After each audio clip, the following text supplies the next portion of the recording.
This is Thompson Twins, and if you were here from 16 Candles, it is the end song of the movie, one of my absolute favorite movies of all time. It's a perfect setup of music and scene. I can't really get into it, but it's a nice moment between dad and daughter at the end of the movie. So how the hell are you? That's why I picked that one, because I thought it was really cool. I listened to it the other day. I was like, it might be a good one for today's show, which is a very special show, by the way. It's 9:20 p.m. on July 14th, 2018, and this is Dylan Knows' 250th episode. 250. 250 episodes, and guess what? I have nobody watching to celebrate with me, so whatever.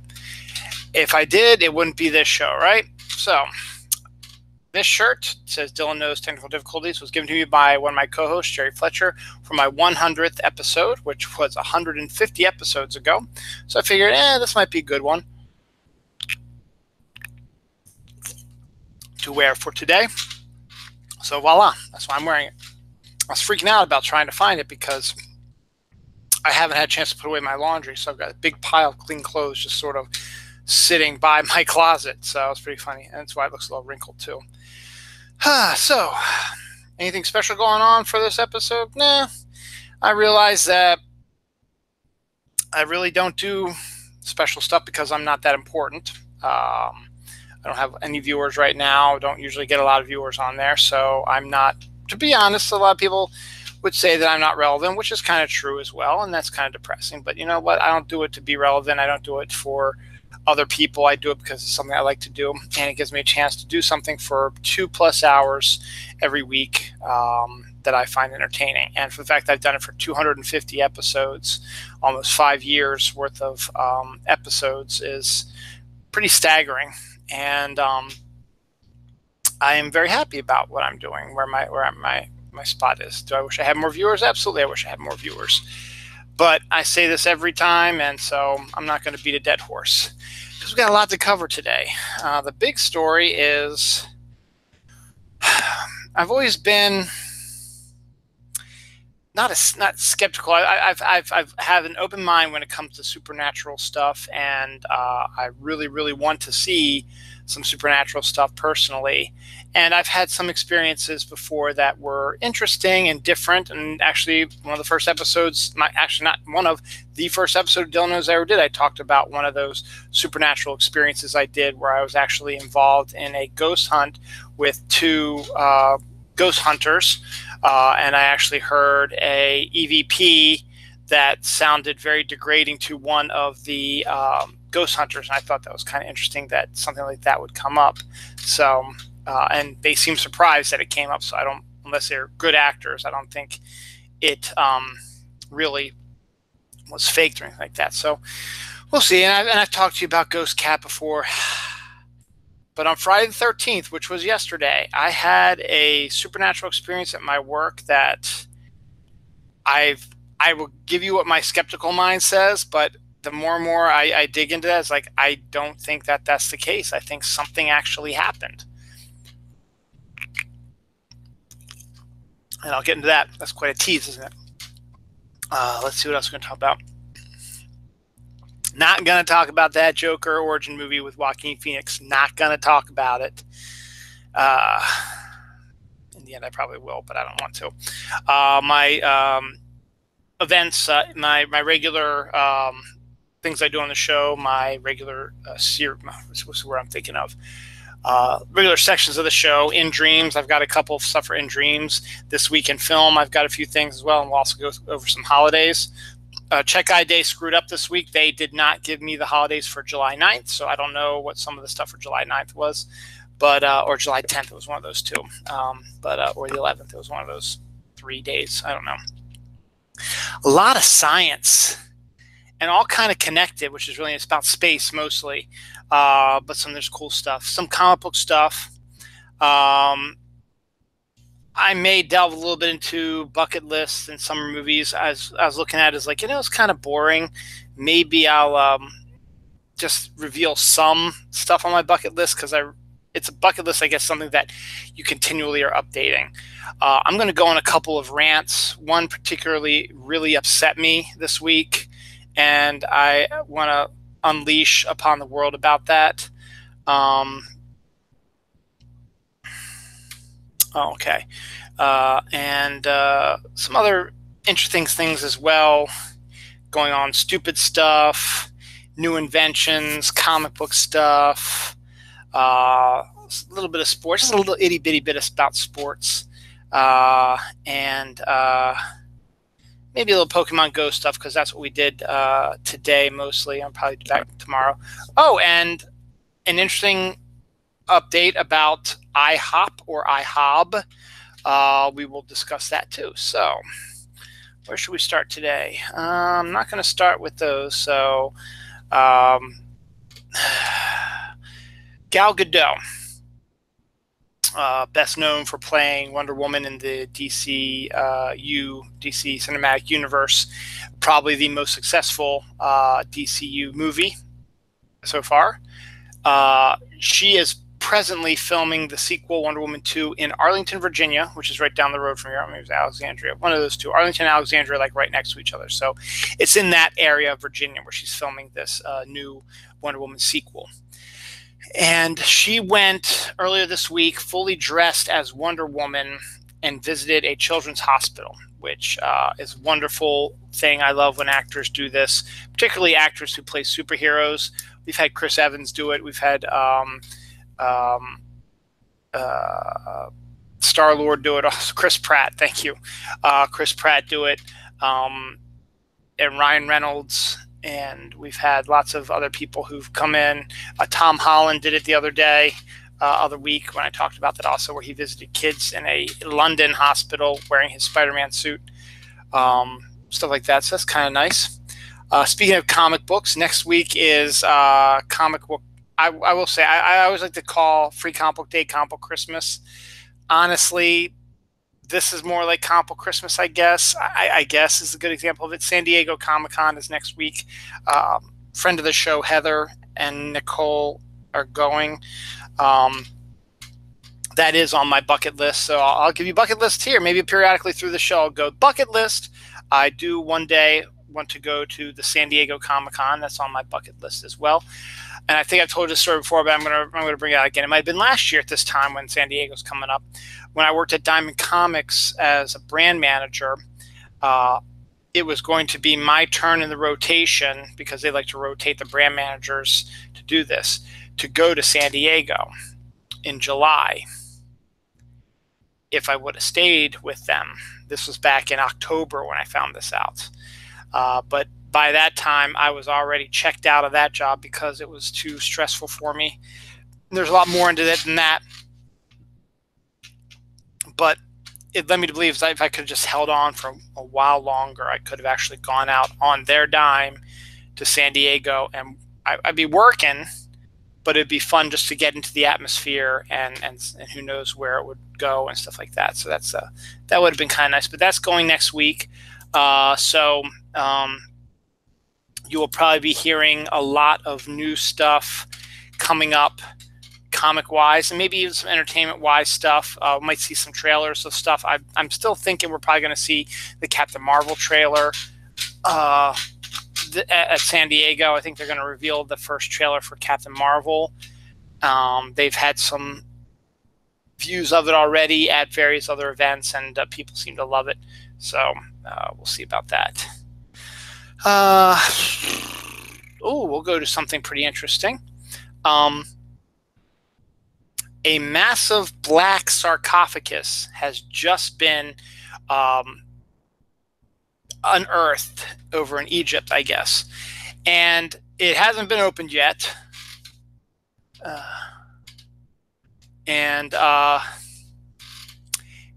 You got to think about it as like, I wonder what it would be in a straight up black sarcophagus. Now, if movies taught me anything, it's probably some primeval evil that we do not want to unleash on the world if someone dared open it. And of course, everybody on social media is like, open it, see what happens. So I don't know, just kind of an interesting little event. Thank you, my one viewer. Maybe I caught you a little bit off guard. I was going to start 9:30, but I started about 9:20. So I've been just jibber jabbering on for a while, like a monkey in a tree. Emmy time. I'm kind of upset about this. The Emmy Awards were announced this week, and I absolutely loved Twin Peaks' return, season 3, whatever you want to call it. Yes, it was confusing. Yes, it's a little frustrating about where things went, but it was good acting by Kyle MacLachlan particularly, and other actors as well. And I wish they would have gotten some sort of recognition.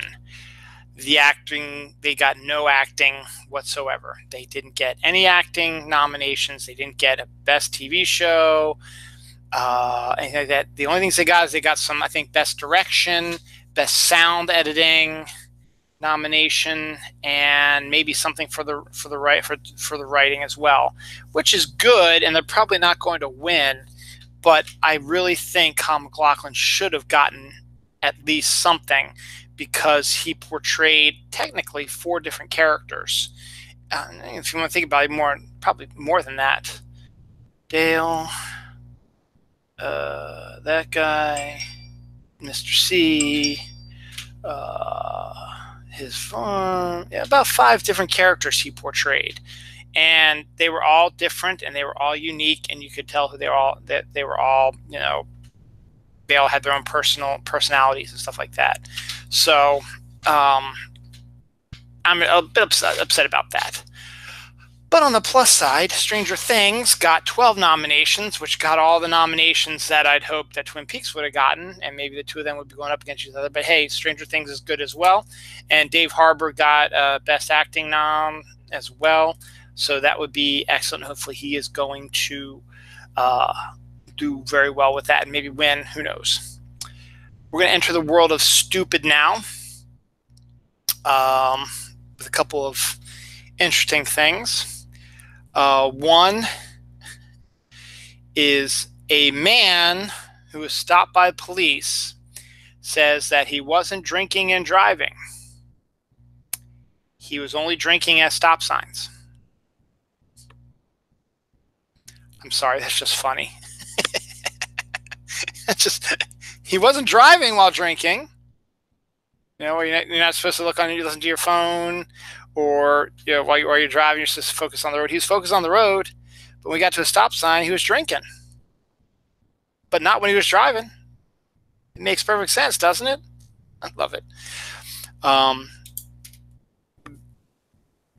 Those who know me know that I'm fairly liberal, and I am not a big fan of what's going on in our country right now with our government officials and people who follow them. And hopefully I won't lose my one viewer with what I'm about to say, but here's another world of stupid thing. MAGA, Make America Great Again, which is his hat that everybody, you know, his fans love to wear or sport all the time. A MAGA hat wearing woman wants an anti-abortion, pro-gun Disney princess, because I guess she feels that that is being neglected in the world of Disney. A princess who believes in anti-abortion and pro-guns.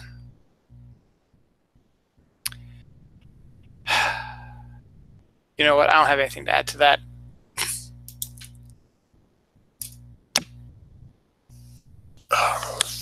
That's all I have to add to that. Yes, let's talk about this guy also.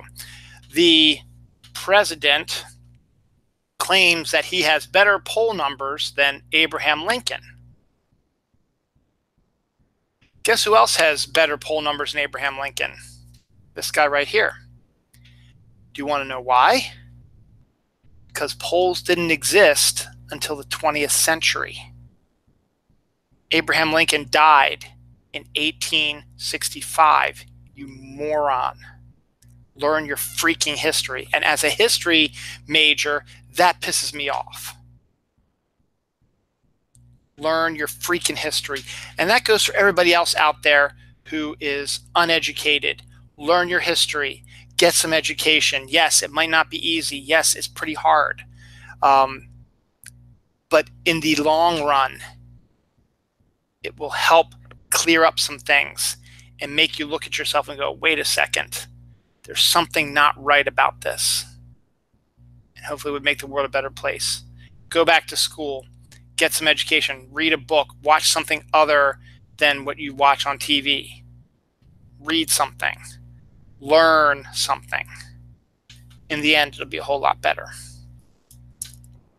I guess continuing on the world of stupid, this isn't really the world of stupid, but it was in essence, a good idea that I think was mishandled because they were not expecting the amount of people interested in this. And I think most of you know where I'm going to probably go with this.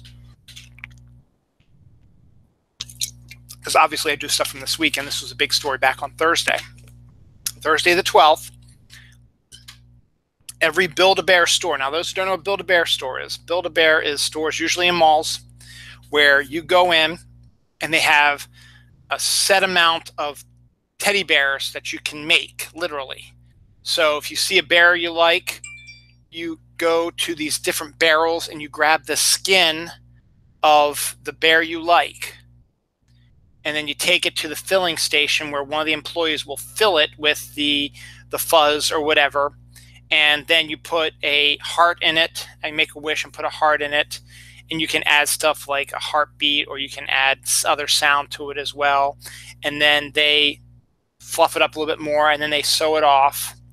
And there you go. You got your bear. And then they have accessories if you want to buy clothes or other stuff for the bear. And it's not just bears also. They do a lot of different things. They do holiday things. They do pop culture bears. Like they've done some Star Wars bears and Marvel bears and Pokemon bears and stuff like that. And you can go and you can get, as I said, accessories and stuff like that. And there's all kinds of different things, holiday themed ones. It's a really cool place. And the kids, their elementary school,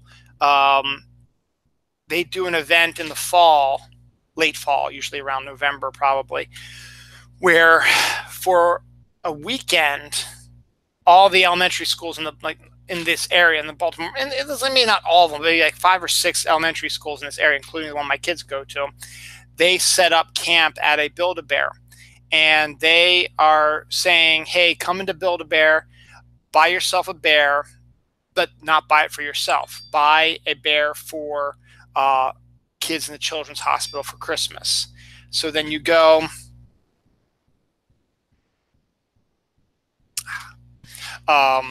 so you will, you make the bear, you pick out the bear, you make the bear, you pay for the bear, and then instead of keeping it, you give it to your school, and they will give it to the Johns Hopkins Children's Center hospital, kids who are in the hospital, and a bear straight from your heart to theirs. My kids love doing it. It's charity. They use their own money for it. They pick out the bear. They do all this stuff. It is such a great event. And all 4 of us buy one. Dawn buys one, I buy one, Noelle buys one, and Noah buys one. So we send over 4, and it's great. And I will do this until the cows come home. Even when the kids are out of school, I'll probably still do it because it is a wonderful idea. But Build-A-Bear had an idea. It wasn't a bad idea. It just, they were not expecting the response. For one day only, July 12th, I don't know why they picked that day. There's probably a reason for it. That all Build-A-Bear stores would say, you pay your age. So you can pick a bear, and instead of paying the usual price of about, say, $24, $25 and upwards, depending on the size of the bear, you pick the bear you want, and you pay your age. So if your daughter is 10, almost 11 years old. No, actually, she's almost 12 years old. Damn. 11, going on 12 years old, like my daughter is. You could have gone to Build-A-Bear, she could have gotten a bear and only paid $11. My son would have only had to pay $8. He doesn't turn 9 until August 25th. Geez, people, you should be watching my show, not talking to each other. So it's a good idea in general. Now, the only thing I can think of is, does that mean if I wanted a bear, I'd have to pay $45 for it? Well, yeah, duh, that's what it means. That's why you get your kids in there and say, yeah, my kids are 10, 12, 13, 8, 7, 6, 5, 4, 1, 2. They're not, how about those that are babies? How about them? Anyway, I lost my viewer. Oh, well. Anyway, getting to the point. It got to be a little too much for them. They were not expecting the amount of people that showed up. There were lines that were, from other things I heard, were 7 hours long. The mall had to cut it off because it was a fire hazard, but there were people just in line for hours waiting to do this. Because let's face it, if you have a 5-year-old child and they want to build a bear, which are really nice bears, you only pay $5 for it, other than $25, $35, $45, whatever, I would do it in a second also. So it's not a stupid idea. It just, they needed to maybe rethink it a little bit. And maybe instead of making it a day, make it like a week, so that the people would not all converge at one time. They would spread out over a span of 5 days or 7 days, however long you want to do it.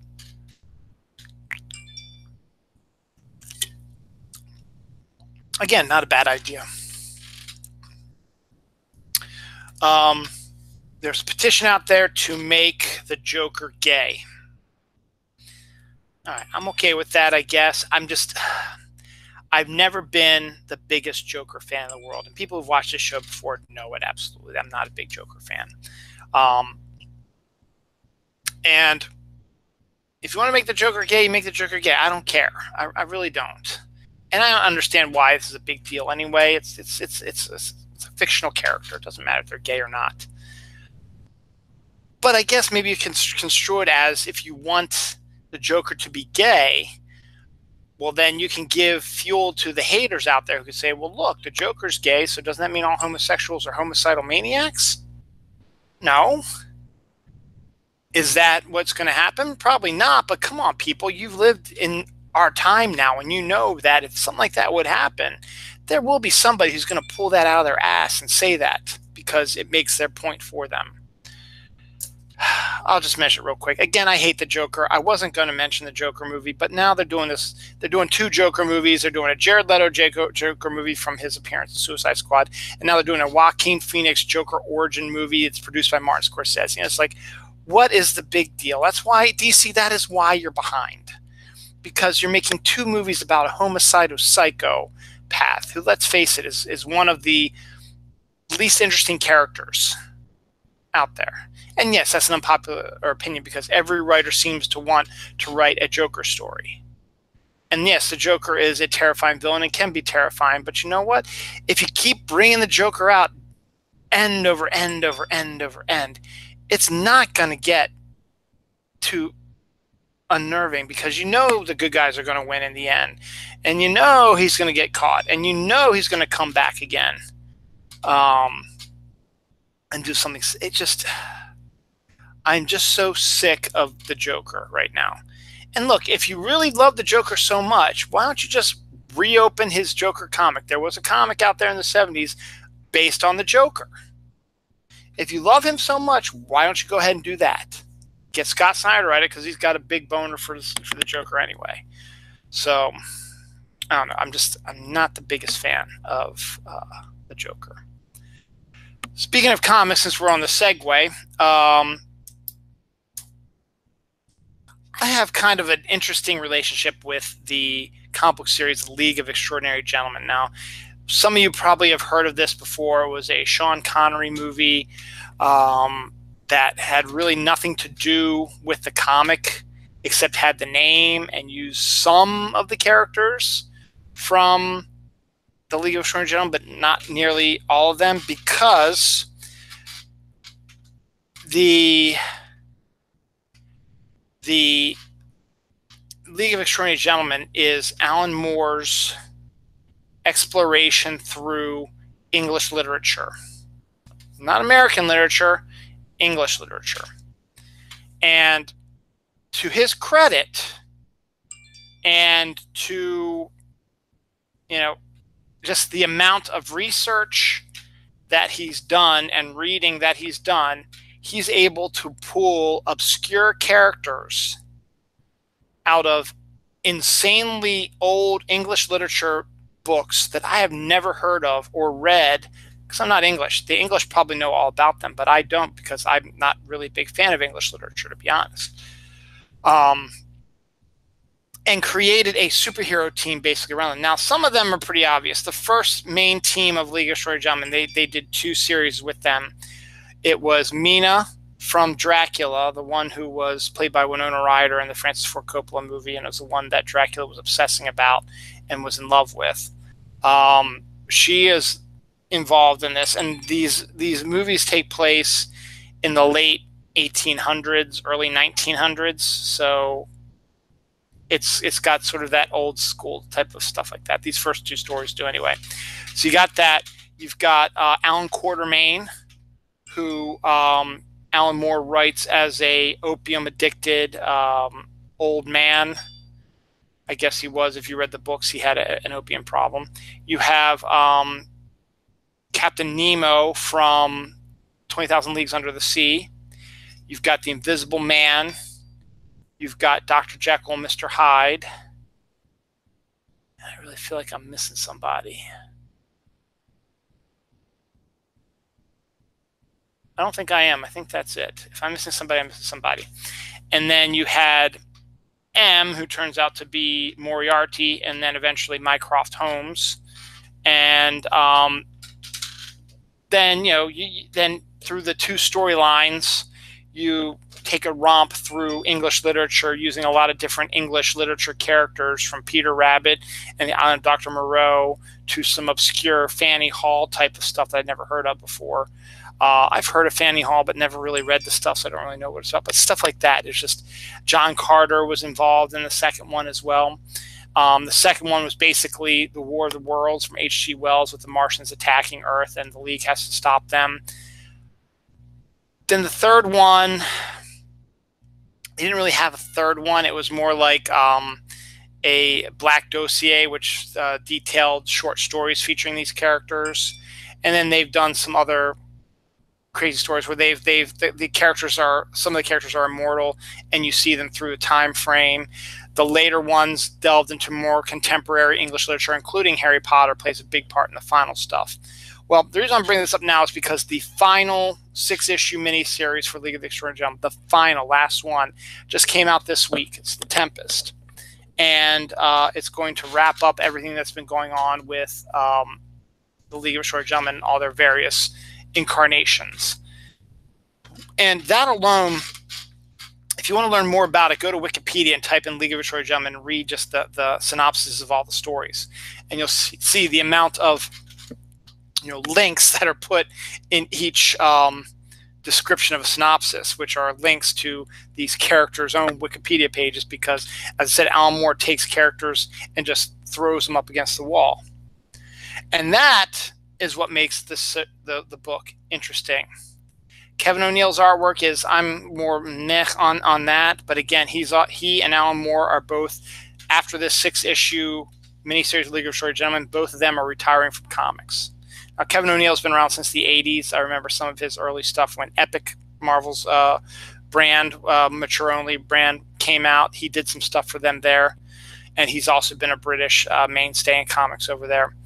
And Alan Moore is going to retire also. Now, Alan Moore is a grumpy old bastard. He's also very misogynistic and very, I don't know the proper terms of it. But now, while watch stuff like Watchmen and Killing Joke and his Swamp Thing run, V for Vendetta, all this League of Extraordinary Gentlemen are all considered to be kind of classics. It's hard to really get into it after you've read it for a while and seen how things are with him, and now in the future. It was hot at the time, but now you're sort of like, okay, yeah. But particularly, Alan Moore seems to be obsessed with rape, which is very disturbing. because in most everything that he's written that I can remember, maybe not Swamp Thing, there might have been some attacks on the female lead in that one, but in League of Extraordinary Gentlemen, when I was rereading the synopsis of all the stories, there's like 5 or 6 incidences of rape in just that series alone. In Watchmen, one of the key storylines in Watchmen is a rape. In Killing Joke, there's been the discussions that Joker actually raped Barbara Gordon after shooting her in the spine. I'm not sure I believe in that, but the way that it was brought about in the comic, you could make a case for that as well. And at the same time, he also did a softcore porn book called Lost Girls, which had Sleeping Beauty, Cinderella, and Snow White like plowing each other and having threesomes and exploring their sexuality. I don't know if there's been any rape in that because I haven't seen that, but I know it's out there. And that's where I get kind of, okay, I guess I understand, but rape is not a go-to for stories if you want to have shock value. Mark Millar did the same thing in Kick-Ass, and rape is not a fun thing to talk about or read about. Now, I guess you could make a case that this brings about people's discussions and thoughts about it so that we can have discussions about to make sure this doesn't happen. But I could not even imagine what a rape would be like because I'm not a woman, and 99%, 99.9% probably of most rape cases is women getting raped by men. And nowadays with these awful, awful people in office and their own issues where they've had situations where they've done the raping as well. Not allegedly, they did it, so don't get on my ass, you freaking conservative assholes. It's facts that all this happened, unless they were just lying to cover up their butts, to make it go away and said, yes, I did it when they actually didn't. It doesn't make any sense. I'm not going to go there anymore. So I just wanted to bring that up. So League of Extraordinary Gentlemen, despite the rapes, and there's also a male rape in there as well,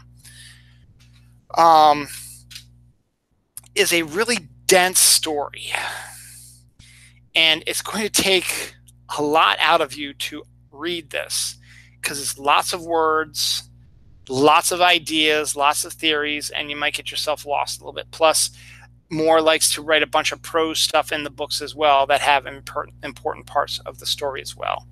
So if you're going in just for a comic book version, I don't know if I necessarily read League of Extraordinary Gentlemen, but at least read the synopsis on Wikipedia and it might intrigue you. I was reading about it on Tuesday before the new series came out because I was contemplating if I should get it or not. So I reread stuff because I'd read most of it, but I don't remember a lot of it because it's one of those things where I read it and it might have just been sort of either over my head or it just didn't stick with me. And so I think I have most of these stories. I don't know if I do or not. And so I decided, yeah, I'll just go ahead and get it as the last ones. So we'll see. But as I said, make up your own mind. If you're an English lit or you majored in English literature, you would probably love it because of all the references and Easter eggs and interesting aspects to the series. Though at the same time, you might not like it because he's sort of changed up the characterizations of the characters a little bit from what you remember reading about. But in the end, it's still an interesting idea for those particularly who like English literature. This is literature. Comic books are literature. And this is fantastic news. When DC did their rebirth, Wonder Woman was going to be taken over by Greg Rucka, Nicola Scott, and Liam Sharp and Nicola Scott were going to do alternate issue art. And Greg Rucka did a fantastic run of Wonder Woman back in I guess it would be the early 2000s, I guess. And it was phenomenal. And to be honest, I like it better than his run on Rebirth. But I liked his Rebirth run as well. So he did Rebirth for about 25 issues and detailed a Wonder Woman Year One story while also covering a Wonder Woman in present day. And it focused a lot on the cheetah and made the cheetah a really interesting character again. And now Snyder has co-opted her for his Justice League book as member of the Legion of Doom, and I'm not sure how much I like that, but we'll see. She really hasn't been utilized yet in the series. Issue 4 comes out next week. Maybe she'll be in that one, but she really hasn't been utilized. It's been focusing more on Lex Luthor and who else? The Joker, because Scott Snyder, as I said, loves the Joker. But after Greg Rucka left, there was a 6-issue storyline that was written by one of the female writers of like Teen Titans Go or something like that, or the Superhero High books or something like that. So that was a good 6 issues as well. Not as good as Rucka's, obviously, but still was pretty good. And then James Robinson took over. Now, nothing against James Robinson. His Starman is fantastic. But to be honest, other than Starman, there really isn't a lot that I've liked. Golden Age was pretty good too, I guess. But there really wasn't a lot of other stuff that I've really, really liked of his. And so I read the first couple of issues of Wonder Woman. I was like, just not digging it. And so I haven't been collecting Wonder Woman. So now they're up to about issue 50. And I don't even know who's writing it now. If James is still writing or not, I don't know. But I've been reading the descriptions of the stories. And I was like, you know what? Not interesting to me. That all changed this week when it was learned that in November, I believe, which I guess would put it, let's see, if they're at 50 this week. Or was it last week? It was this past week. So they're 50 now, and they do 2 a month. Let's see. She's got, it's 11th. She's got 1 more issue to come out this month. So that's 1. So August is 2. September is 4, 6, 8, 9. About 9 issues from now. Which makes it, I guess, right around issue 60, I guess, would be when this new writer takes over. And I'll be probably grabbing Wonder Woman again because G. Willow Wilson is writing Wonder Woman. Now, for those who aren't comic fans, let me explain why this is a big deal. First of all, you should have a woman writing Wonder Woman. I'm sorry, James Robinson. And Greg Rucka, your run is fantastic, but I think Wonder Woman needs to be written by a woman. And there's lots of creative women out there that they should be able to get their chance anyway. I mean, yeah, I'm sure there are some men out there who could write a really good. I know there is. George Perez did a really good run on Wonder Woman, and as I said, Greg Rucka did as well. William Messner Loebs too. But G. Willow Wilson is a very interesting case because she is a Muslim woman who is writing for Marvel, Miss Marvel, which is about a Muslim teenage superhero. And G. Willow Wilson has been knocking it out of the park. It is one of the best books out there on the market. And Miss Marvel is a fantastic character. Now, I don't know if she's leaving Miss Marvel to write Wonder Woman or if she's going to be able to write both. I'm not 100% certain about that. But the fact of the matter is, a Muslim woman is going to be writing Wonder Woman, and I am ecstatic for that. So, looking forward to that. Now, you've seen my name of my episode. It's The Science of Cockroach Lattes. We'll talk about the science in a little bit. That's just a play on some words. But the cockroach latte is a real thing. When I first saw this article, I was like, oh, not these psychopaths again who will eat or drink anything if it claims to give them a healthy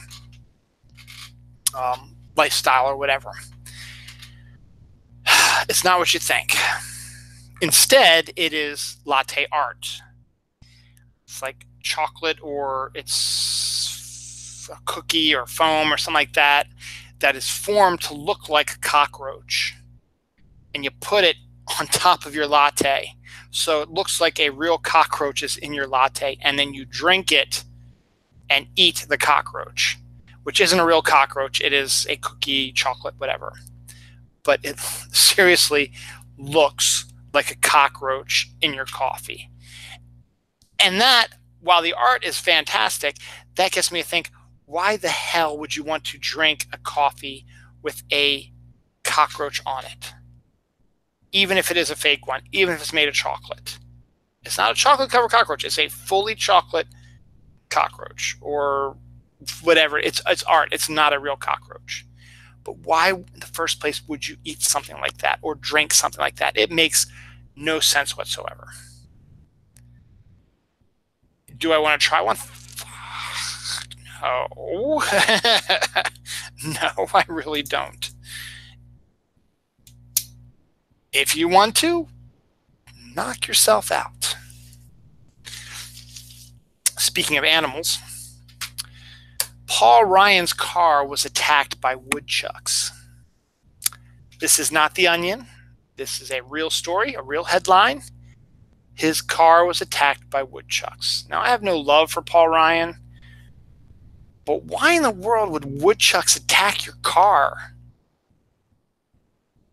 It makes no sense. And yet, here we are. Weird. Something that makes you go, I guess it's for the vegans, vegetarians out there. Carrot dogs is the new big thing now. They are carrots, full-size carrots, served on hot dog rolls, and I guess with your mix of toppings on it, like you have with a hot dog. You know, if you make like a vegan chili, you could have a vegan chili carrot dog. Or you can have, obviously everyone loves their avocado, you could have a guacamole covered carrot dog or whatever. Or you can just throw regular ketchup on your carrot dog and eat it that way. Carrot dogs are a thing. And it's kind of weird. You want to know what else is a thing? Black water is a thing now. I don't know if I mentioned this before, but black water is something out in California now that someone posted them drinking. It has high portions of alkaline in it. And I don't know alkaline. I don't know if that is what makes it black, but that's definitely probably the reason why people are drinking it, because someone somewhere said, you know what, you need more alkaline in your diet.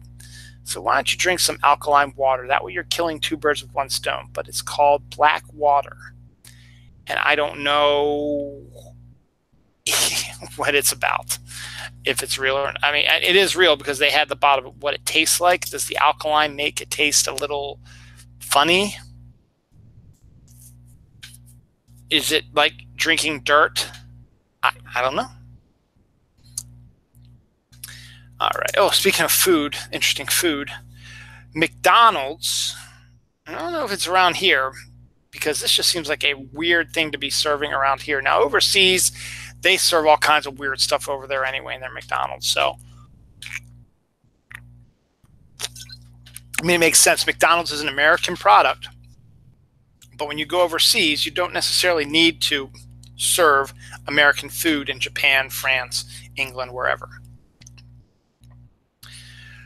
McDonald's is serving a lilac sweet potato ice cream in a Oreo waffle cone. It's purple, which is great for me because I'm a Ravens fan and purple's one of our colors. But when you look at it and you hear what's in it, sweet potato lilac ice cream. Now, the Oreo waffle cone sounds good, but purple lilac sweet potato ice cream, that just sounds awful. I could probably get called crazy by some people, but it really does sound pretty awful. I have a dentist appointment on Tuesday. Thought you all would like to know that. My dentist doesn't watch, so I can say some stuff. I am not the best patient because they've asked me a year ago, they asked me, you really should get a motorized toothbrush or battery operated toothbrush, whatever. And I was like, yeah, sure, I'll do that. 6 months later, when I had my checkup, so did you get your toothbrush? Did you get the motorized electronic toothbrush? Yeah, no, I didn't.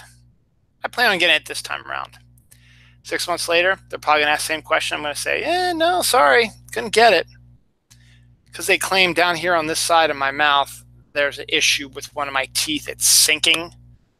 It doesn't hurt. I don't understand what they're talking about. I don't floss regularly. To be honest, I understand why you need to floss, but flossing is dumb. And it's hard to do.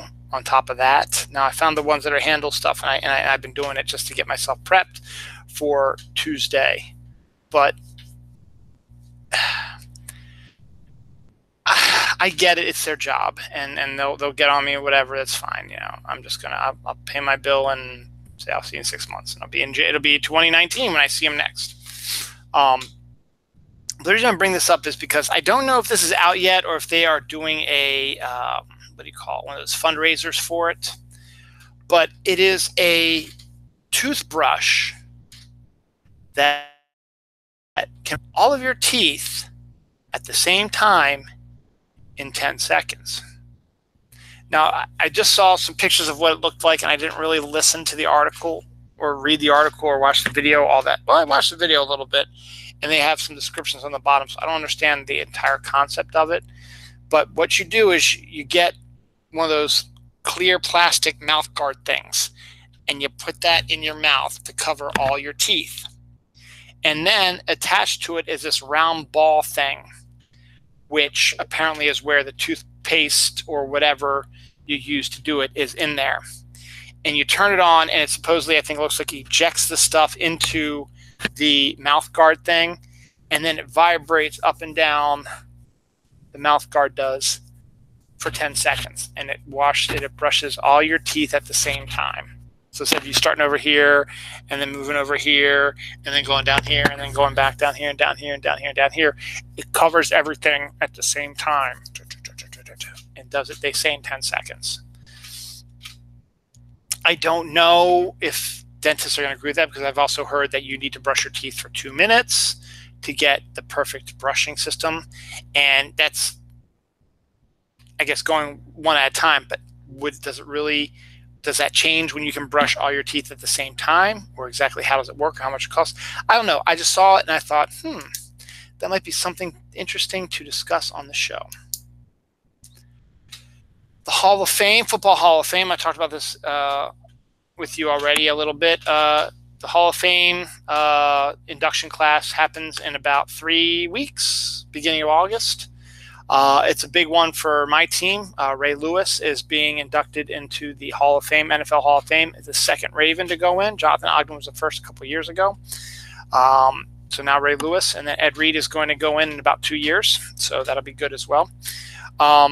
But I told you that Terrell Owens, who's always been a troublemaker in the NFL, is also going into the Hall of Fame, was finally chosen. It's like his third or fourth time being up for it, and he finally got chosen and put in.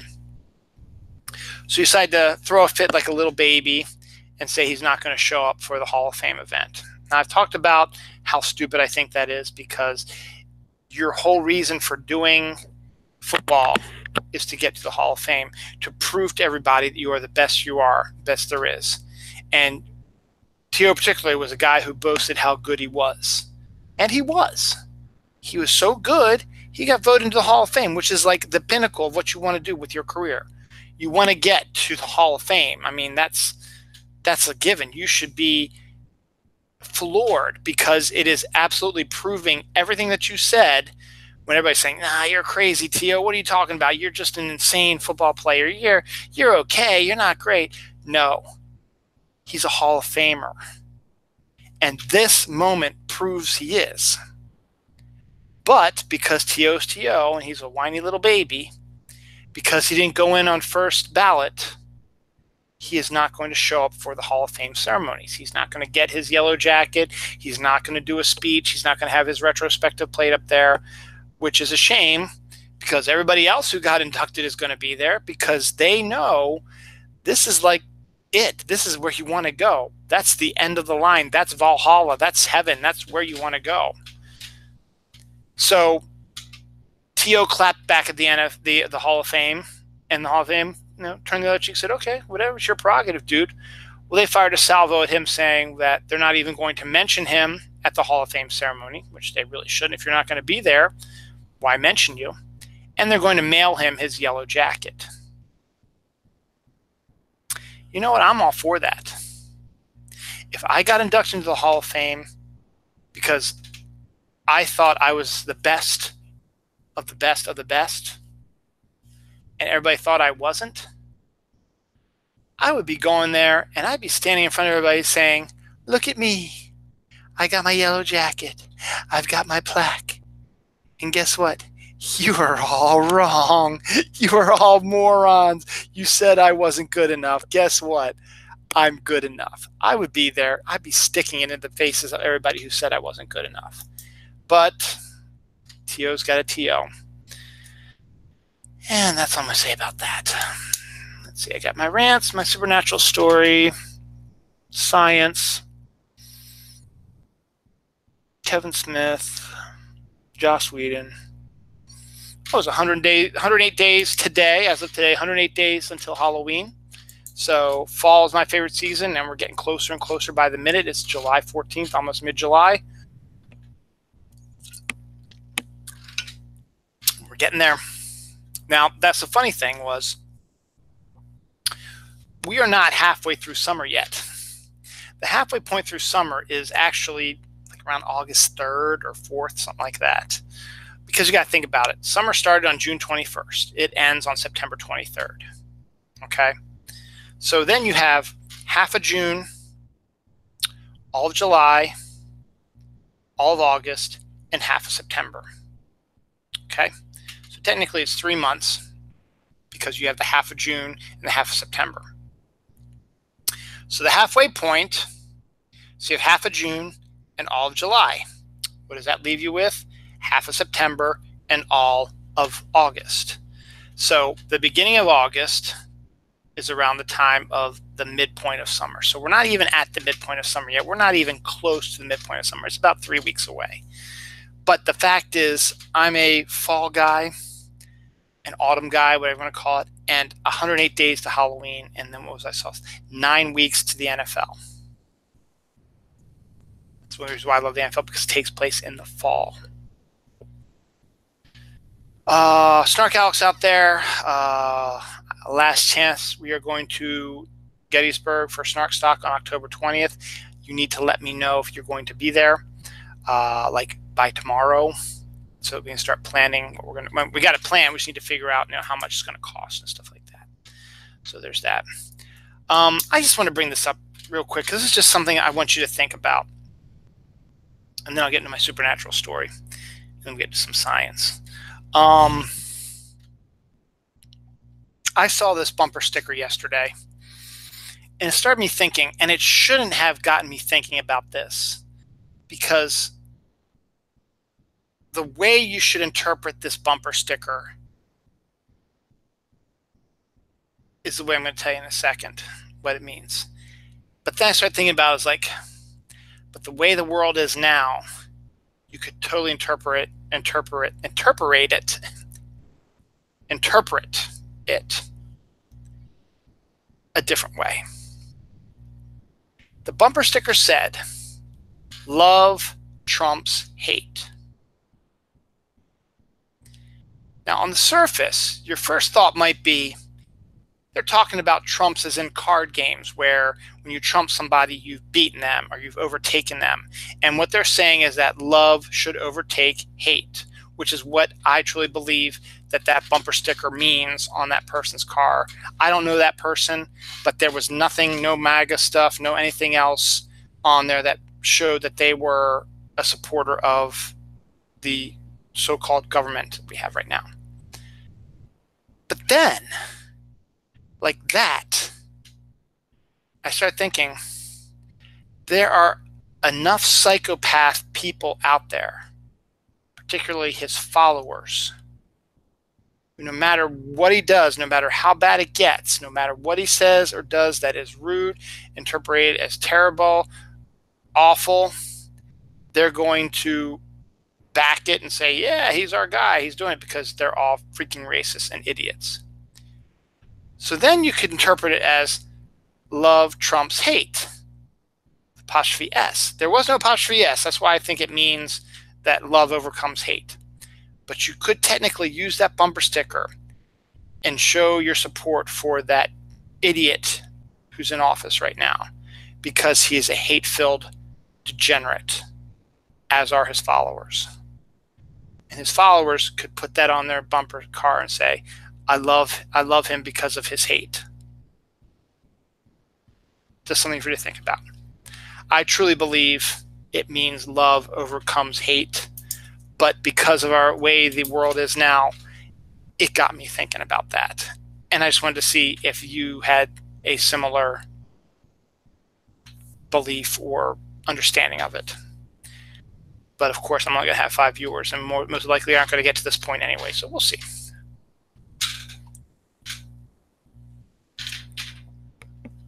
Here we are about an hour in. I'm already drank all my drink.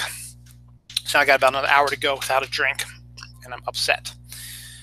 All right, so what else we got here? Since we're about an hour in, let's talk about my supernatural story that I teased at the beginning of the show. So, as I mentioned before, I used to do a supernatural show with my friend Larissa, but we got to the point where we talked about everything, and there really wasn't much more else we could talk about. We covered everything about the supernatural, and plus Larissa was having trouble getting time off to do this stuff because of the way her life is. That's fine. I'm okay. Again, I'm not a skeptic. I like to keep an open mind that there might be something supernatural or different out there. But at the same time, I try to figure out what it could have been that did this to me. And to be honest, I can't. Every idea, the ideas I have, I keep putting holes in, and I'll explain to you. So Friday the 13th was yesterday, or last Friday, whenever it is when you're watching this. But for me, it was yesterday. It was a work day. It was also my friend Sarah's birthday.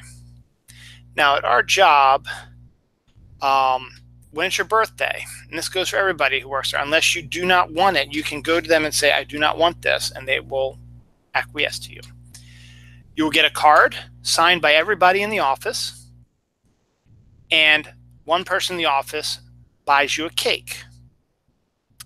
And after break time, which is around 10:15, around 10:30, 11 o'clock, we all gather in the break room, everybody in the office and in the warehouse and all sections, and they sing happy birthday to the person whose birthday it is. I've undergone it 11 times for my birthday. And I've bought, I think everybody has to buy 2 cakes a year. I think I've hit my quota. So I think I've bought 2 cakes a year. We'll see. They'll tell us you have to buy this. They give you plain warning this. You have to buy this person's cake. It's due. Like if I were to walk in tomorrow, or not tomorrow, on Monday, and one of the people involved with that would come to me and say, you need to buy such and so's birthday cake. It's August 28th. That makes sense. It gives you plenty of time to get it together and but get out there in time to get the cake. So you're not like saying, you got to buy the cake tomorrow. So I'm like, no, you have about a month, but you're going to have to get it in there soon. So that's not good. So regardless, it was my friend Sarah's birthday. So the break room is really small. So most of the office is in the break room, and then the rest of the warehouse staff and production staff are usually on the outside with the door open, and we can sing to her and she sees us, so like that. And then they cut up the cake and we all go in and grab a piece and we eat it. So I'm standing in my warehouse. I think we had just finished singing, and now they were cutting up the cakes. And I was talking to somebody, probably my friend Gary. I don't remember. Maybe not Gary. It might have been Sean. I don't know. But I was standing there. Then all of a sudden, I felt a breeze roll past my right ankle area. Now, I wasn't quite sure what it was, and it drew my attention enough that I looked down at my ankle, on the side of my ankle right here. And there were 3 white scratches on it that I had not seen before. Now, I've watched enough Ghost Adventures and Ghost Hunters that when a spirit wants to get your attention or hurt you or whatever, they can scratch you with their claws, particularly if it's the demonic spirit. They'll scratch you with their claws as a way to get your attention. Now, this didn't hurt. I didn't even notice it. I noticed I felt the breeze on that area, and then I looked down, and there were the 3 marks on there. And it was the weirdest thing I'd ever experienced, because there was no other part of my body that felt that breeze, and no other part of my body that felt those claw marks. Good. She's following my advice. My wife needs to go to bed.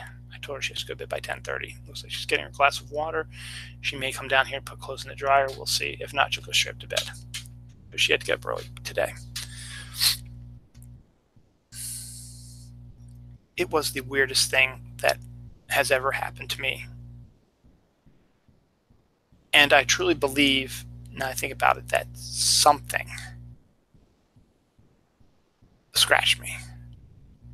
Now, my skeptical side was saying, there's probably somebody opening a door, the breeze came through from the air conditioning, but there's no fans in the area except from the ceiling. And where I was, the closest door to me would not have rushed past just my ankle. It might have hit the rest of my body because the doorway has air conditioning in it, but there's no fan blowing the air out. But it could just have been a simple thing where you open the door and maybe a burst of air comes out. But the fact was, it was a small bit of air that brushed right past my ankle. And then I looked down and there's those marks that were not there before that I could remember. Again, skeptical mind was, door opened, the wind blew, drew my attention, and those scratches had always been there. I just never felt them. You know, I work in a warehouse. I might have rubbed up against a pallet or sharp shelving unit, but it didn't register on me because I've gotten cuts before where I've never even known I've gotten cut. And I looked down at myself, I was like, why am I bleeding? It's weird. But these marks were not painful. And it wasn't like somebody had broken the skin and scratched me. It just felt like it was white marks on my leg. Now, I would try to show you the picture, but I don't think the quality of is going to register, because it's not a good picture to begin with anyway.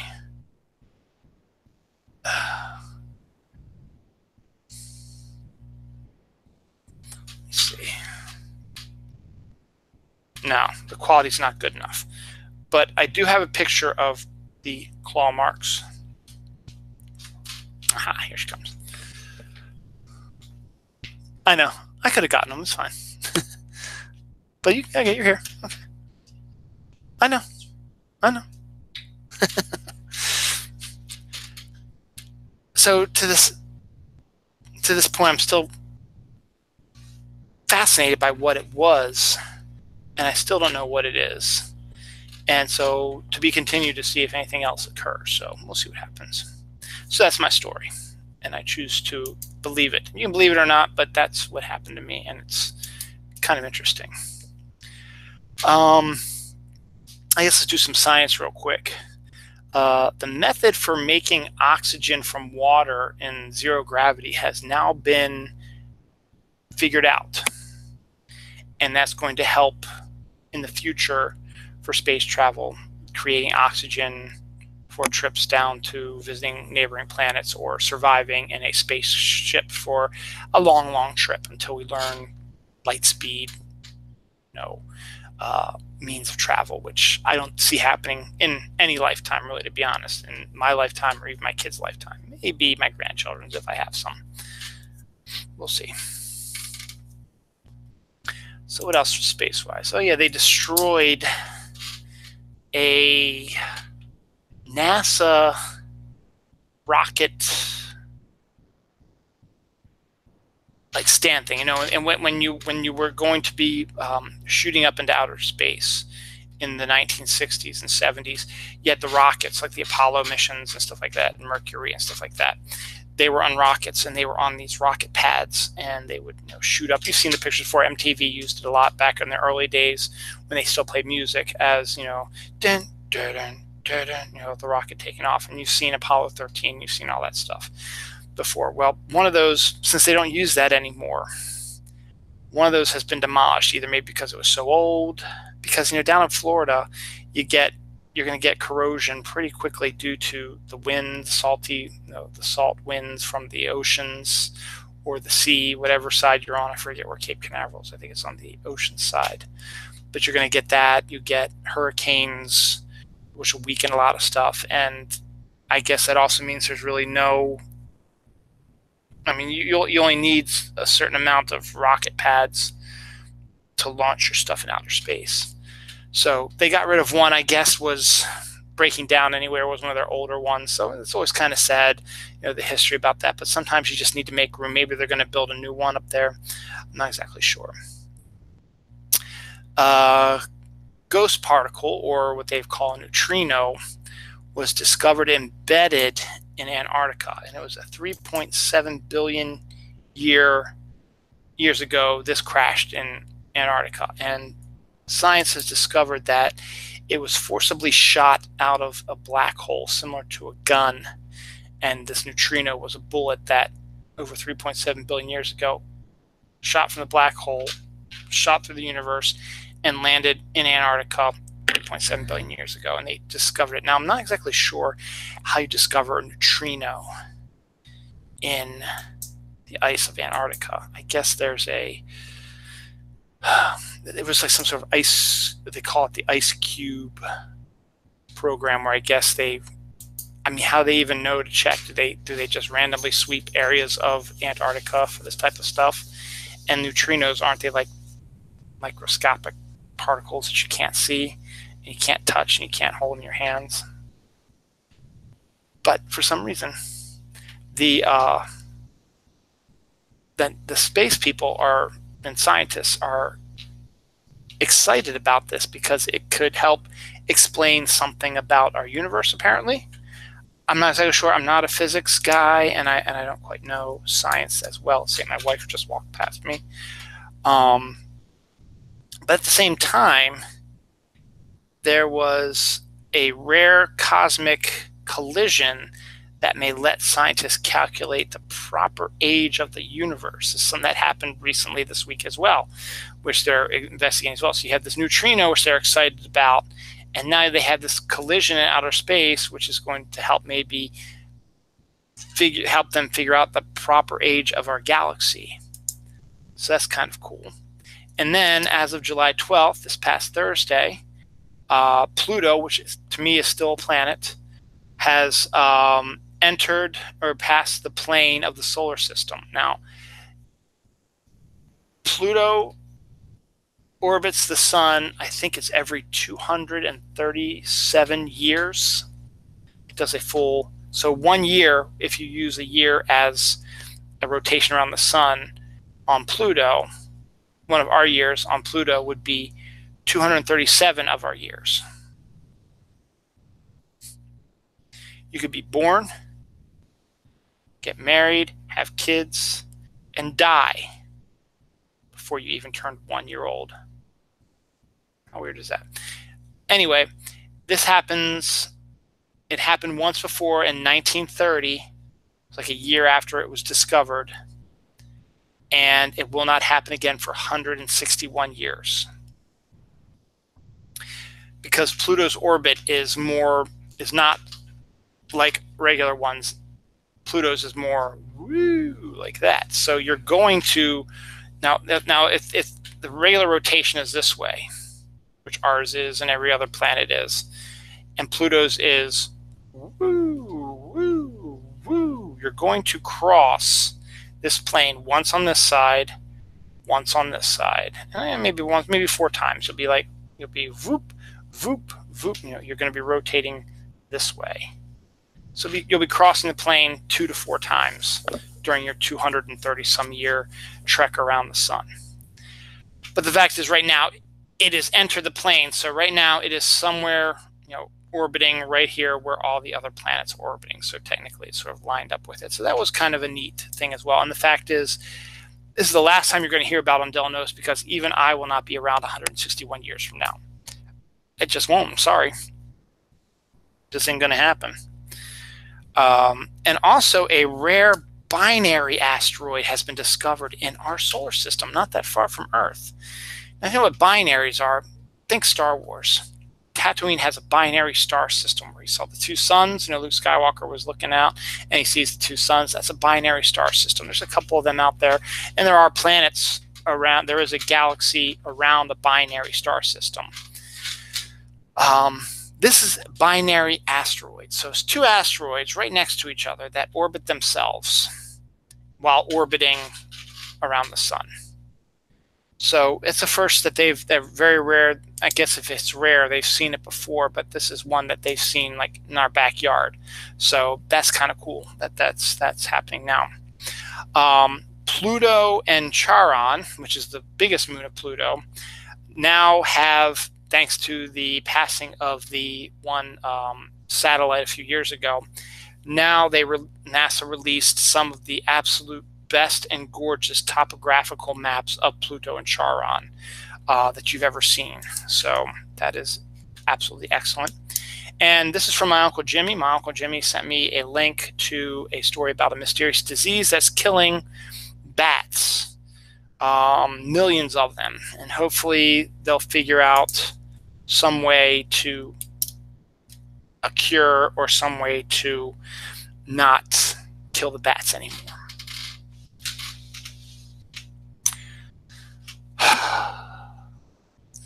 I think it's time for one of my rants right now. I haven't done a rant for a while. I used to do rants all the time. But I read this article, and I'm absolutely devastated by it, and I'm absolutely angry about this. I love animals. I've got a cat. I love my cat to death. Not literally, but I love her. I hug her, kiss her. She annoys me a lot, but I love the cat. She's part of the family. I've loved all the cats I've had. And I like dogs. I'm not a dog person, but I like dogs. I like animals in general. One of my absolute pet peeves is animal cruelty. Because animals cannot express pain through speaking. Yes, they can whine and bark and cry, and that in and of itself is horrible to hear when animal is in pain and you hear that. But these animals trust us. They trust us to look after them and take care of them. So whenever I see something about animal cruelty, I just want to, it sets me off. I want to grab somebody, the person who did it, and I want to do to them what they did to these animals, and realize that animals may not have the capacity for speech, but they have feelings, and they get hurt, and they feel pain, and they don't want to be tortured, and they know nothing better. One of the absolute best comic books I've ever read is written by Grant Morrison. It's called We Three, and it's about a dog, a cat, and a rabbit who were being tested on and tortured and just hurt by the U.S. government because they wanted to create a new weapon. They wanted to create weaponized animals. They wanted to put guns and missiles and stuff on animals, dogs, cats, rabbits, and send them into war zones and have these animals launch attacks because it's not people. There's so many animals out there that we can get rid of them. And they're small. They can get into other things we can't get into. And they can destroy stuff easier. Like cats can get into buildings without being seen sometimes. And then they can set off bombs and explosions like there. And the people inside will never know what hit them. Now, these three animals escaped. And they had the capacity to talk to each other through some of the cybernetic stuff they got put into them while they were being tortured. And it is one of the most heartbreaking stories you've ever read.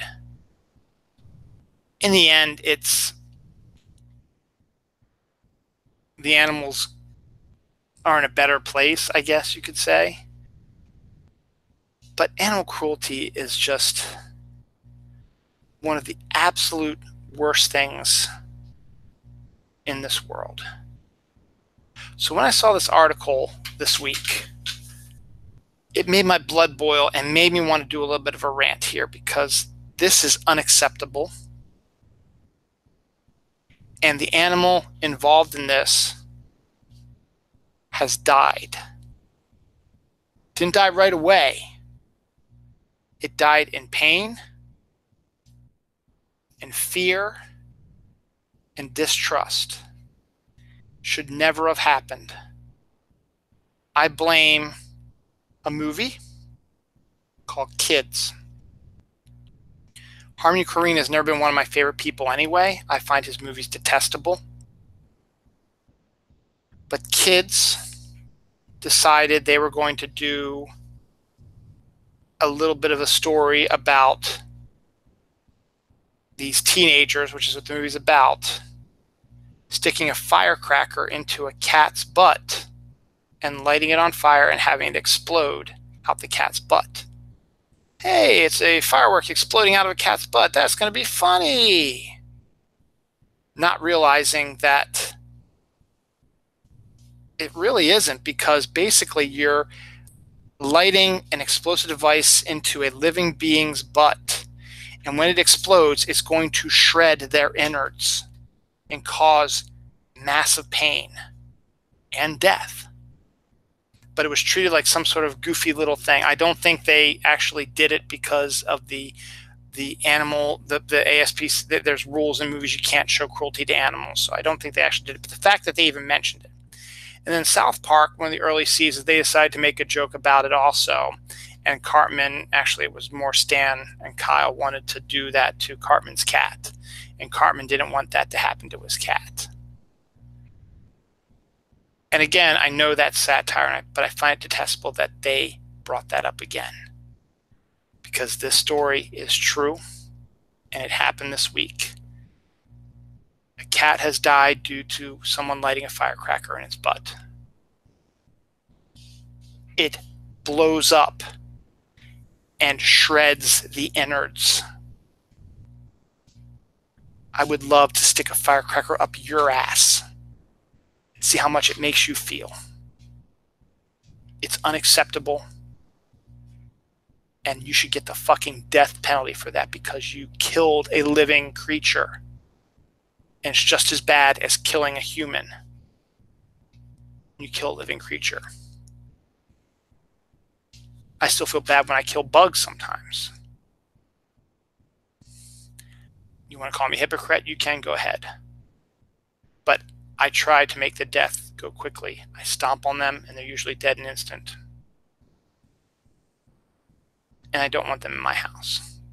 But I would never put an explosive device into any animal because it might be funny to see an explosion come out of a cat's ass. Not realizing you are shredding their internal organs, and that's painful. I say it again. How about we stick some stuff up your ass and light it on fire and see how it feels when it explodes and shreds your innards? That should be what happens to you. Not jail time, not paying a fine, not time served or service.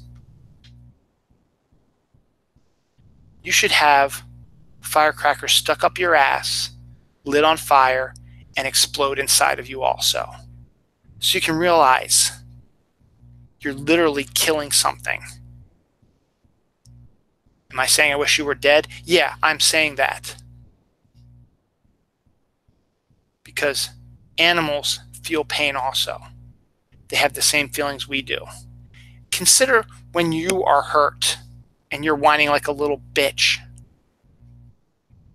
But you can whine to other people and they can try to help solve your pain. Animals cannot tell us what's wrong with them. I was freaking out when my cat was not eating and throwing up a lot. I let it go for a couple of days. I thought it was just she got some bad food. I'd seen it before, and she was fine afterwards, and she was fine afterwards this time. But if it would have persisted for one more day, I would have taken her to the hospital, pet hospital, veterinary hospital, in an instant to get her checked out. You do not ever put explosive devices into anything that's alive. Doesn't matter. Dog, cat, rabbit, bird, turtle, fish, whatever. You don't do that. Because that animal didn't die right away. It died days later in massive amounts of pain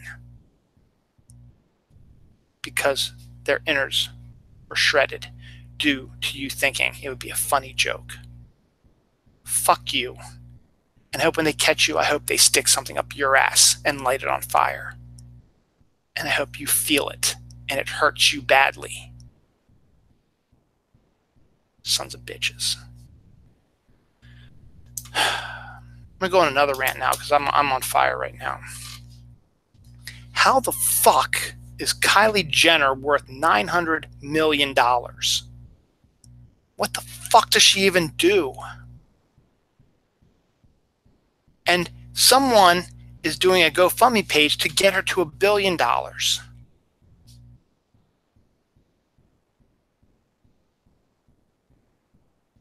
You're a sexy woman, I guess, and you have a clothing line. Is that what you do? Or are you part of the Kardashian clan? Which, again, how do these people make money? By doing either nothing or having a sex video. Because let's face it, that's why Kim Kardashian's famous. She fucked a guy, and those videos went viral, and people bought them.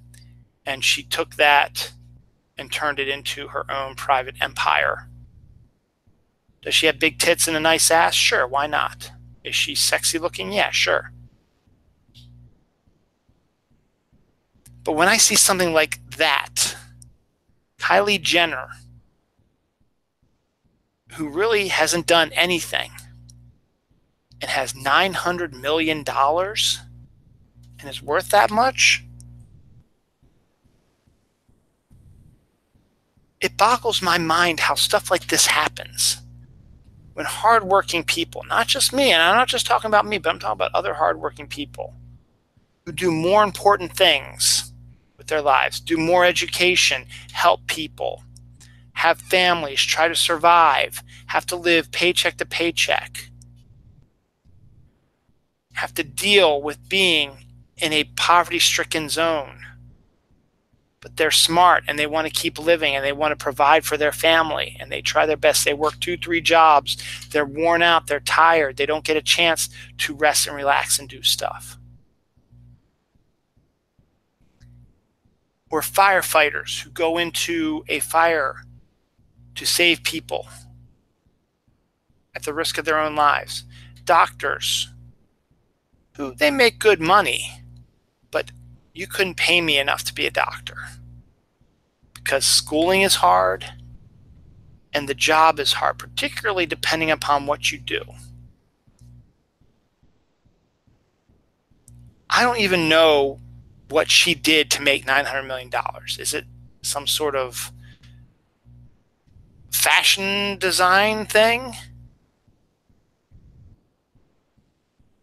How is it that people like that and any of the Kardashian clan are able to make so much money by being absolutely useless? People who could use that money better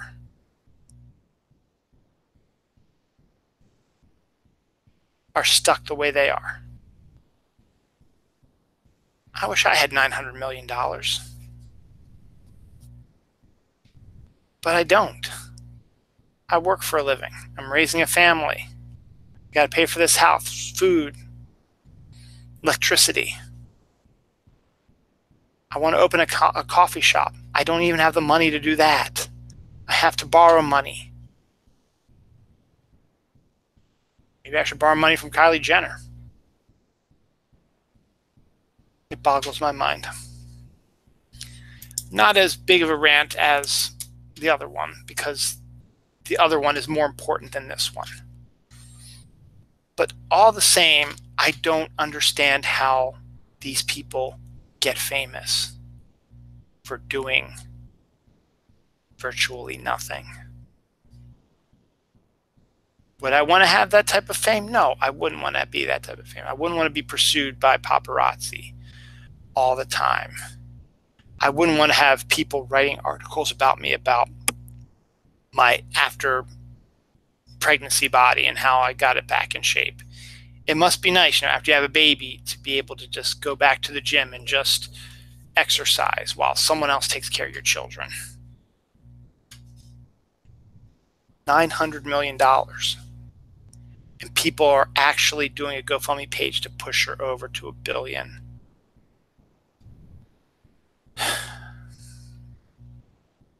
That leads me to something else that isn't on here. I'm going to go on another rant real quick. That just made me think about that a second.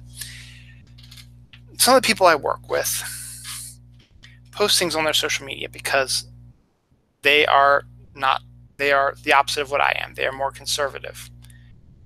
They're also uneducated. And they listen to Fox News and all the other bad shit. And they see stuff and it resonates with them, which is exactly what this administration is trying to do. They know they can say certain things that'll resonate to people. The one thing this one person who I work with posted on their page once was, where are your parades and marches for homeless children, American children, or poor children, or American veterans? You can throw anything in there. You're doing these marches for illegal immigrants. Again, uneducated. They don't understand that while coming in, they're illegal. If they're requesting asylum, that leads to them being legal. And also, this administration is trying to kick out people who went through the legalization process and are official American citizens, because he's a fucking racist, and so are you. I love you to death, but you're a fucking racist.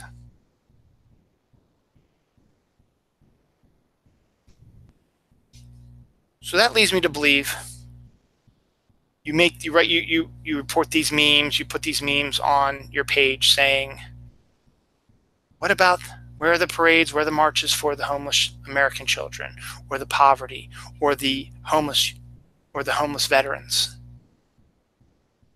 Why are you marching for illegal immigrant children to be reunited with their families? I'll tell you what. Why aren't you protesting?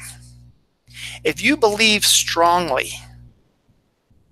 in protecting homeless American children, poverty-stricken children, homeless American veterans, if you are so rah-rah, what about our veterans? What about our homeless children?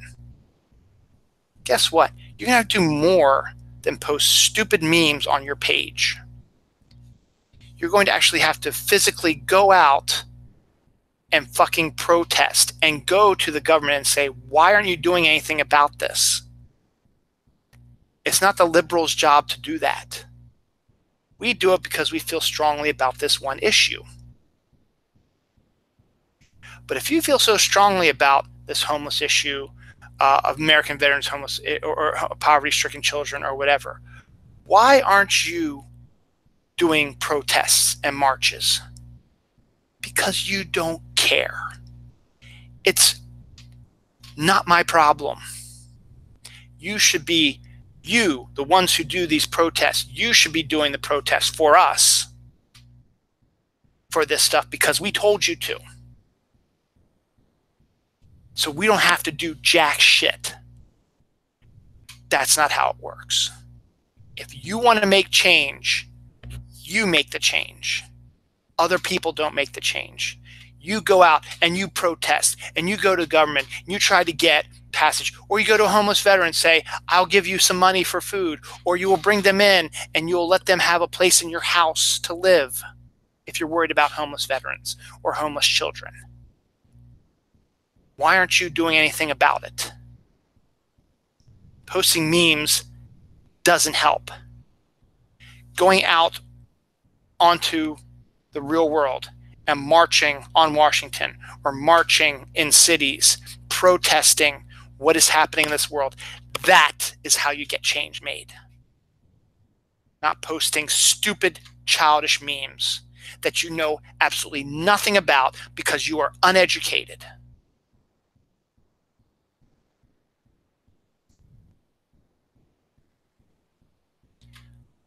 I'm sick of the Democrats being nice. We've been nice enough. We've taken the high road enough times. And when we're starting to take the low road. We're starting to act just like you conservatives. and you are all shocked and appalled by it. No, we're not going to get pushed around anymore.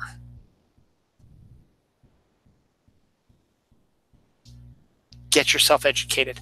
Read the freaking Constitution and figure out what you actually don't know what you're talking about. Read it and learn something, because you are wrong. And I'm not saying that because you have different views than me. It's because you do not understand how the Constitution works. You do not understand why we are mad at this administration, because this administration made an oath on a Bible to protect the Constitution. He has peed and shit on the Constitution. He doesn't give a fuck about the Constitution because it doesn't line his pockets. That's all he cares about. He's got you guys so fucking snowed. It's ridiculous. Get educated. Do reading. Do research. Look at other things. Claiming something is fake news doesn't make it fake news. Learn something. For God's sakes, if you're angry about something, if you think something needs to be done about your homeless, veterans, without, do something about it. Don't just post memes. Go out, talk to your congressman. Go march on March 10th. You know what? You don't even vote. So you have no fucking right to talk about any of this bullshit. Get educated. Go vote. If you want to make some change, you fucking go out and do it. Don't let other people have to order them around to do it. You make the change. You want something to change, you make it change. And I'm done with that. HBO greenlights Joss Whedon's new science fiction show. Now, apparently I missed this article about Joss Whedon being a homewrecker, or that he has affairs with the actresses on his shows and he's left his wife. There have been people who've been writing that on social media about this. I have not heard a single thing about that. I just know I like Joss Whedon as a writer, and I like his ideas. Firefly was great. Buffy was great. Doll's House was great. It has strong female leads. Isn't that what you want out there? Instead, you know, you're getting a chance to have more female representation in TV shows. And yes, while this may be true, I honestly don't know if it is or not. But Joss Whedon is the type of person who will get female leads into his stories. And he always writes good stuff, and it's going to be a good series. Does that mean I wish there was more women directed and run shows? Sure, why not? But you know what? I don't control that aspect of it.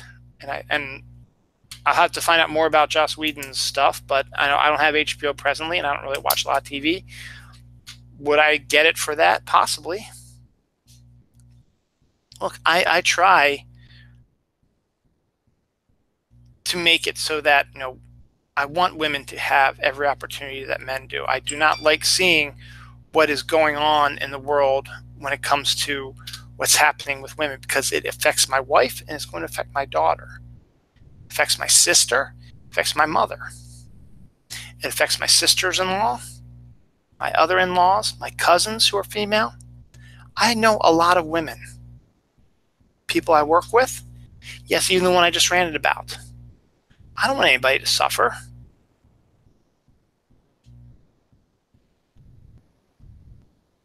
But I don't understand this hate towards Joss Whedon.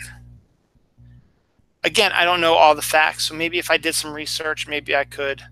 But as of this point, I think it's a neat idea that HBO is greenlighting a Joss Whedon series, because we haven't had one for a while, and his series have been critically acclaimed for the most part. They only last usually one season, Buffy the exception.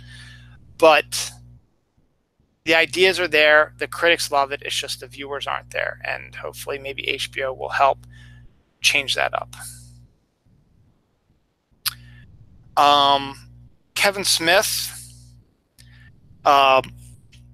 tweeted out the other day that a few years ago, he and a bunch of his friends, Jason Mewes, one of them, and some other actors, they produced a pilot for a TV show they were trying to sell to networks, I guess.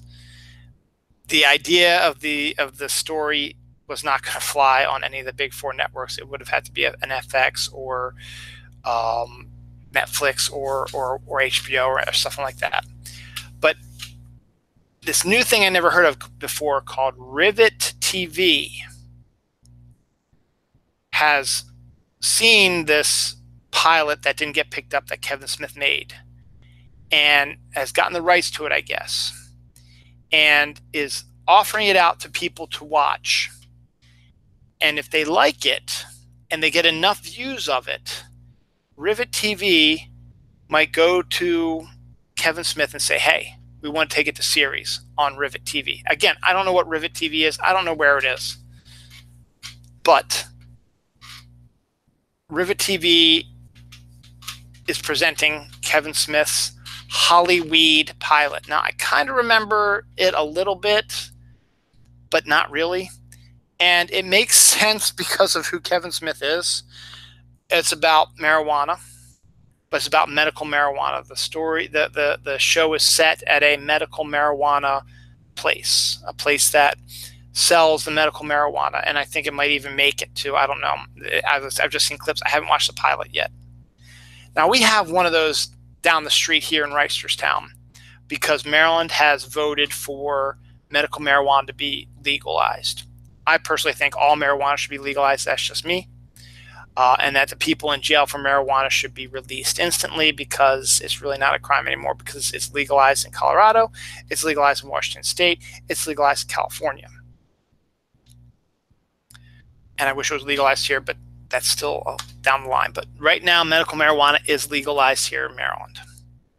So Kevin Smith is actually in this pilot. He's going to be a main character. He's not just going to direct it and write it. He's actually going to act in it.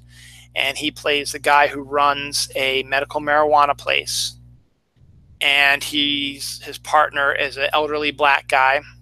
And Jason Mewes is also like his delivery guy. He's one of the delivery guys he has to deliver the medical marijuana. And then it's going to be them, I guess, going to their different clients and delivering the medical marijuana to them, or their clients coming in and there'll be adventures and stuff like that. And they'll probably have storylines that'll connect with what's going on and with their people and stuff like that. The sneak behind the sneak previews, like the commercial that Rivet TV has been putting on social media that shows like almost like a trailer for the show, has Kevin Smith delivering medical marijuana to a porno set. So there's that aspect of it as well too. So I don't know what it is. Should I sit down and watch it? Maybe I will. Do I really want to see a TV show about that? I wouldn't watch it, but you know what? There might be enough audience. Kevin Smith has enough fans that it might be an okay success. It might be fun to see him do something different. Well, technically, he's not really doing anything different because it's about marijuana. But, you know, give it a try. Give it a check out. See if you'd be interested in something like that. Rivet TV. Or go to Kevin Smith's page. He's probably got stuff posted about it, links and stuff to do it, to watch the pilot and see if it goes to show, to series. Burglar breaks into an escape room but calls 911 because he can't escape. Now, it's funny. I've never done an escape room event before. My daughter and son did one for their camp yesterday, and they liked it, but they didn't escape. But it's just funny that this burglar breaks into an escape room to steal the money and stuff like that they have in the vault, stuff like that, and they can't get out of the escape room. So they have to call 911 to get them out. I think that's funny. A while back, I mentioned that IHOP was changing their name to IHOB. First off, I thought it was going to be International House of Breakfast because they offer more than pancakes. But then it was told that it was going to be changing to International House of Burgers. People went apeshit crazy about it, saying we have enough burger joints in America. We don't need another one. We want breakfast. We want a breakfast restaurant, fast food restaurant. Well, guess what? IHOP was never going to change their name to IHOP. They are not getting rid of the International House of Pancakes. It was all set up, commercial, media, whatever you want to call it, to promote their new hamburgers that they're offering. Because IHOP has always had more than just cereal stuff. So IHOP is still IHOP. Everybody who was complaining and yelling and screaming that we need IHOP, it needs to go back to breakfast and did petitions stuff like that. It is. It was just a stunt to get people talking about their burgers, and it worked. Though I think it didn't. I think it worked in reverse, because I think there were lots of people who say we're never going to eat at IHOP again. So they still might not eat these burgers. So I don't know. I think I covered all the news stories I want to do. Now I'm going to do my usual, weekly. I'm not going to do my bucket list again. As I said, I did one thing. San Diego Comic-Con is one of those, and I want to see the Aurora Borealis. That's the beginning of a couple of my bucket lists. I really don't have a lot to say about bucket lists. Summer movies that make you think about summers. To be honest, I haven't really thought about too much. 1776, Independence Day, Jaws, The Sandlot, Twister. These are all movies that made me think of summer. So there's your summer movies right there. I have more on my bucket list, but it's a lot of stuff. It's like traveling. Oh, just good. I want to go to Australia, New Zealand, Japan, the Norwegian countries, Iceland, Germany, Ireland. I'd like to interview Sarah Michelle Gellar and Felicia Day. These might be more dreams, but I want to make a movie someday, and I'd like to open a coffee shop. I don't know if these are really bucket list things, but stuff like that. So there, you did your bucket list thing, and I did my summer movies. I don't have to worry about that ever again. What the hell did I write there? Oh,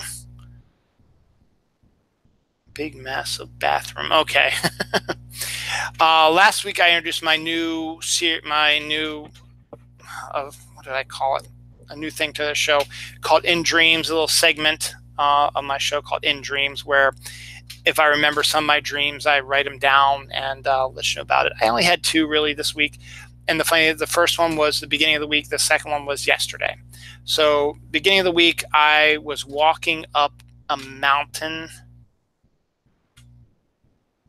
walking up a massive hill, not a mountain, that was covered in dog poop. Now, I don't know what that was about. But that was one of my dreams. Another one of the dreams I had today was that a YouTuber wanted to interview me and these 2 other guys who I guess we were all on the same show or something like that. But they wanted to talk about different things. And they talked to the 2 guys, and it wasn't a great success. And then they wanted to talk to me about the Eternals, which is a comic book that Marvel produces. And we had to find a place for doing the interview. And it appeared that it was on my college campus, but it was a little bit different looking. And one of the places we went to was this massive bathroom, which I've actually had a dream about before. It's a massive bathroom, which is a combination of lockers, showers, toilets, sinks, but they're all sort of out in the open, and there's really no blocking of stuff. And it was always, so I walked into that thing and it was filled with people. So we weren't going to do that. And then we did like a library thing, or actually I think the library is where we ended up having the interview. But what was really interesting, and that's my In Dreams segment. What's really interesting about that though was there was a cover from a mini series back in the 80s about the Eternals. It was drawn by Walt Simonson. And I was thinking about that in my dream last night. Now, a friend of mine, Aaron Myers, who's a huge comic book fan, or comic book guy, runs his own comic book website, actually. He likes to post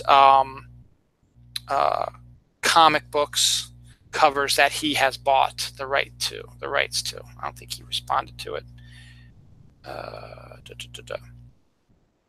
But I wrote him a tweet because he was posting these covers of books that he's bought recently, and he said, I looked at a tweet I opened, and this was right before I did the show. So remember, I had this dream about the Eternals last night. So I opened this tweet that Aaron posted, And it was pictures of his collection of the Eternals miniseries with that cover that I dreamt about last night right there. And it was a tweet that he had just posted today. So there was no way I could have seen it and thought about it in that way. So I don't know what that's all about. That's just kind of weird. So there's that. Another segment I do is called This Week in Movies, where I talk about movies that came out this week many years ago. But what's interesting about this week is there's actually a lot more interesting stuff going on. So first thing, we're not going to do just movies. We're going to do some other stuff. First up, Melrose Place, a TV show, premiered 26 years ago this week. I remember in college, Beverly Hills 90210 and Melrose Place back-to-back was Tuesday night gathering for me and my friends in college. We would all go into one of our rooms, either my room or my friend. Did we even go to Eric's room? No, it was always our room, I think. Yes, it was always our room. We'd come into our room, we would drink alcohol, and there'd be like 8 of us, 9 of us, and both sexes. And we'd be watching Beverly Hills 90210 and Melrose Place for 2 hours and making comments and joking and stuff like that. So I remember that. So that debuted 26 years ago. God, I'm old. Mario of the famous Mario Brothers video games first appeared in a video game by the name of Donkey Kong, one of my absolute favorite video games of all time. And Donkey Kong premiered this week 37 years ago. Introduced us to Donkey Kong, introduced us to Princess Peach, introduced us to Mario. It's Mario's first game he ever was in. It was an arcade game. I absolutely loved Donkey Kong. Then when they did the advent of the home video systems, gaming systems, I bought Donkey Kong and I loved it.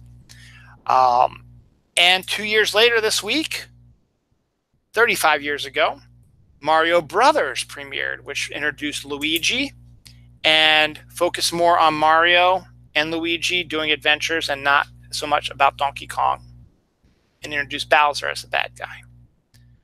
So Mario's 37 years old, introduced 37 years ago this week, and his brother Luigi is now 35 years old, which makes sense because if you listen, they're both out in the games now. Luigi is the younger brother of Mario, and he's a couple years younger, so that actually makes a lot of sense. Also 37 years ago, the same year that Mario premiered, was a little song by Rick James called Super Freak. Now, the reason why I brought this up, and normally I wouldn't even mention this, but they mentioned it, so I figured I would too, because there's actually a story behind Super Freak for me. Now, again, I've probably told this story before, but again, none of you have really watched my show, so if I'm repeating myself, you wouldn't even know unless I told you, which I just did. So 37 years ago, let me see, does that work out? Let's see, I'm 45, so that would make me 45, 35, 25, 15, 14, 13, 12, 11, 10, 9, 8 years old. Yes, it works out. So I'm 8 years old. Ma'am, I'm 8 years old. I had a record player, as most everybody else did, because record players were cool. And the record player had a thin pipe thing that you could put a regular album on, or you had to get the adapter and put the 45 on, which is a smaller thing. Now, the big album was multiple songs. You had to flip it over and play the other side. The smaller one was 2 songs. That's where A and B side came from. Well, I had heard Super Freak on the radio, and I liked booping to it and dancing to it. I thought it was a really cool song, really neat music. I liked the synthesizer and the singing and stuff like that. And I was at that age that I really didn't listen to what the lyrics were about. So I wanted this record. So my parents, they bought me the 45, which is a smaller one. And I played that song over and over again on the record player in my room and danced to it and sang to it and stuff like that. Yes, Super Freak was one of my favorite songs. And at 8 years old, I had no idea what the song was about. So flash forward maybe 10 or so years later, it might have been before then, I don't know. I heard the song again, and I was older and wiser, and I heard the lyrics, and I was like, oh, why on earth would my parents allow me to listen to this song that is really about sex? It was because they didn't care. They knew I didn't know what they were talking about, and they saw what joy it brought to me. So, like good parents, they bought me something that I liked, even though it might not have been appropriate. And that's my super freak story. Tron came out 36 years ago. For a time, it was great special effects, and it was right around the time video games were and arcades were huge, and this was like the game, the movie about arcade games. American Pie, this one time at band camp, came out 19 years ago. Great sex comedy, sex farce, wonderful movie. Actually, has a bit more heart than you realize it, but it's also got some nice sex and nudity in it too. And it's got Allison Hannigan in it too, which is nice. Small Soldiers came out 20 years ago. Interesting note about that is fans of the show know that I'm a huge Sarah Michelle Gellar fan. Well, she voiced Barbie because the Small Soldiers were action figures that were given computer chips that made them be able to talk and move, and AI basically they were able to formulate plans and stuff like that, and they were like the next big toy thing. And so they assimilated some Barbies into it, and the voice of the Barbies was Sarah Michelle Gellar. And it's a great film. It's a young Kirsten Dunst in it, and just it's a really fun movie, directed by Joe Dante, who did Gremlins. Frank Langella and I think Tommy Lee Jones were the voices of the hero and the villain. So kind of interesting. It's worth a look. Cool World came out 26 years ago. After the success of Roger Rabbit, they decided they were going to try to do a more adult version of the type of thing. So they did another cartoon live action movie, which starred a young Brad Pitt, who a lot of people didn't know who he was at the time. And the artwork was by that Fritz Lang? No. The guy who created Fritz the Cat, which is sort of that sexual 1960s Ralph something comic. I can't remember, but they did more of a more mature type of thing. So that came out. It was a bomb, and I didn't really like it that much anyway. Harry Potter and the Deathly Hallows Part 2 was only 7 years ago this week. I remember going to the movie theater and watching that in 3D. It was interesting to see people dressed up in cosplay before the movie started, and just the anxiety because this was the last Harry Potter movie they were ever going to do. So good on that. Dangerous Minds came out 23 years ago. Wonderful Michelle Pfeiffer performance. Don't need to know much else about that. X-Men came out 18 years ago, which, to be honest, I believe started this comic book revolution. X-Men did. Because then, like, the next year, Spider-Man, and then the Dark Knight trilogy, and then Iron Man, and then the rest is history. There were some bumps along the way, but X-Men was out 18 years ago this week. Die Hard came out 30 years ago this week. Die Hard's a wonderful movie with Bruce Willis, Alan Rickman. Just phenomenal. Takes place around Christmas time. Great. Midnight Run, also 30 years ago, is a film that has a soft spot in my heart because it's one of the last films I ever watched with my dad. Yes, my dad is still alive, but we don't watch movies together anymore. And this was basically, 30 years ago. So I was 15. We didn't really watch many movies together after that, but it was always, when the first time I saw it was just me and my dad watching it. And it's a great movie. It's fantastic. De Niro, Charles Grodin, Alonzo Mosley, FBI, and probably is one of the movies that probably has one of the most usage of the word fuck in it, where every other word seems to be fuck. But it's a great film regardless. It's wonderful, and you should all see it. It is rated R, so definitely don't show the kids.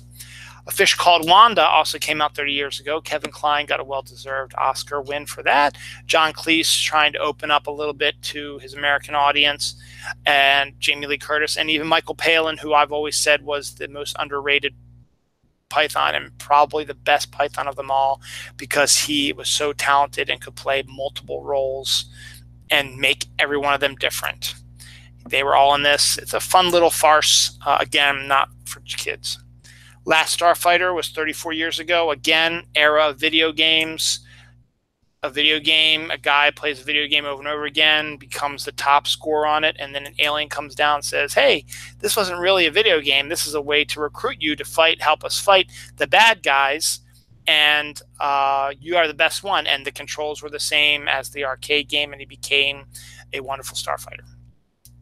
And finally, Ghost came out 28 years ago. Patrick Swayze, Demi Moore, very hot couple. Very interesting movie. And there's that. I'm not going to talk about that because not necessary.